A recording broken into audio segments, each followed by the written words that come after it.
know, the Academy Awards are on this Sunday. Well, I'd like to thank the Academy. That's right. What's your favorite movie? I don't know. I haven't gotten to see very many movies. I know. I heard Life of Pi was good. I know. Did you like it?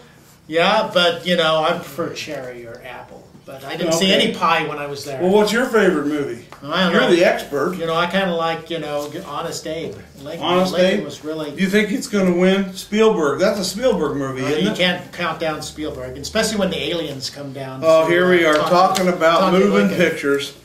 And that was a little after our time, wasn't it? That's right. Well, hello and welcome to your old news update. I'm Izzy Fitz. And I'm Bud Driscoll. Bud, shout out to our sponsors right there. Okay. You do it today. We go with Eagle Crest Retirement Home. Salute. Is that 1509? Or where is it? 1509 Eagle Crest? 1501. Oh, 1501. That's East Magnolia, where you can get to now. That's right. Headley's Clothing, where it fits the big bone. Yep, and the little bone. And the little bone. Tall, skinny. They fit everybody. And the Smoky Hill Museum, 211 West Iron. Where you go there, you'll make history. Topping the headlines from yesteryear. We'll go back 25 years to February 28th, 1988. Sometime soon, Kansans who munch a bunch of Fritos corn chips could be savoring a taste of home. That's the hope of the Mid-America Oilseed Association, headquartered in Phillipsburg. The association has scheduled a meeting this week in Hayes with representatives of Frito-Lays and farmers interested in growing an oilseed crop for the snack maker. The crop is canola, an edible form of rapeseed.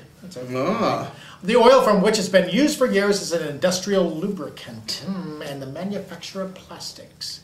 And in the manufacture of plastics. Developed in Canada, canola is missing the toxic elements of rapeseed and produces an oil that is rated the lowest in saturated fat, desired by people on low cholesterol diets. You remember the Frito Bandito? I do. You remember that? I am the Frito Bandito. That's not politically correct anymore. Oh, it's not? Okay. 50 years ago, February 25th, 1963. Oh my gosh. Sunday was indeed a day of rest for 23 Kansas youngsters. They had sore feet. Ooh. All took to the highway Saturday to prove that modern American youngsters are not soft. Laurels for the best performance should go to a 15-year-old Goodland girl by the name of Charla Barber, who walked 50 miles in 17 hours. Wow. And she did it alone. Oh my gosh. Two Salina girls, however, were not so fortunate. Virginia Emmerich and Marie Allen, both Salina High School seniors, were home from school Monday. What happened? Virginia suffered severe blisters. Oh, no. Maria had a broken blood vessel in her left leg. Oh, no. Youngest students to make an extended trek were three 12-year-old sixth graders from Hageman Elementary School, Danny Burr, Jimmy Allen, and Dan Ingram. They hiked 25 miles from Salina to Abilene. I wonder if they're still around or they're still walking. I don't know. They probably have a walker. Well, keep walking, kid. That's right. And we'll go 100 years ago to February 25th, 1913. Long time ago.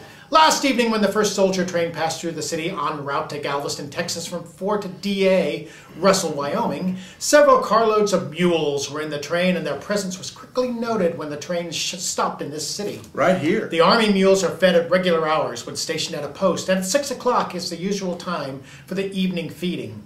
The mules knew it was feeding time, and they were not being cared for in the usual manner, and their braying and pawing could be heard a block away. The mules are fed when entrained at only feeding stations and only once a day. One time. They are taken from the cars and fed in the stockyards provided by the railroad companies just for that purpose. Oh man! Don't mess with the mules. They were the hungry mules. That's right. February 28th, 1913. A suit for divorce was filed in the district court yesterday evening by Mike Finnegan. Not the musician. No. He wasn't around then. Who desires to be divorced from his wife, Bessie Finnegan. Not his wife. Mr. Finnegan charges that his wife has abandoned him and there has been total neglect of her wifely duties. Oh, yes. Well, Mike Finnegan, it's time to begin again. Finnegan, yes. Oh, he was waiting all day. I waited all day for that one. And lastly, but not leastly, March 3rd, 1913, Concordia, out of Concordia, your favorite place. My new favorite place. Your new favorite town. The rifle that was not loaded was heard from again Thursday night when Clarence, the 10-year-old son of Mrs. D. Mollett, who lives southwest of town, shot his little sister, Delia.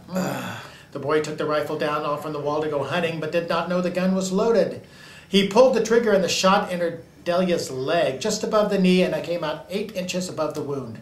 The little girl is about 13 years old, and while the wound is not serious, she is suffering a good deal. Poor girl. Yeah, that's you better do her chores for about a year. Don't keep loaded weapons around the house, kids. Give me that. Yeah. Well, read more about the way things used to be in the look back section of Monday's Salina Journal. And I'd like to thank the Academy once more for, the Oscar, my Oscar. Yep. And we'll see you. I voted for you. Oh, thank you. I'll see you yesterday.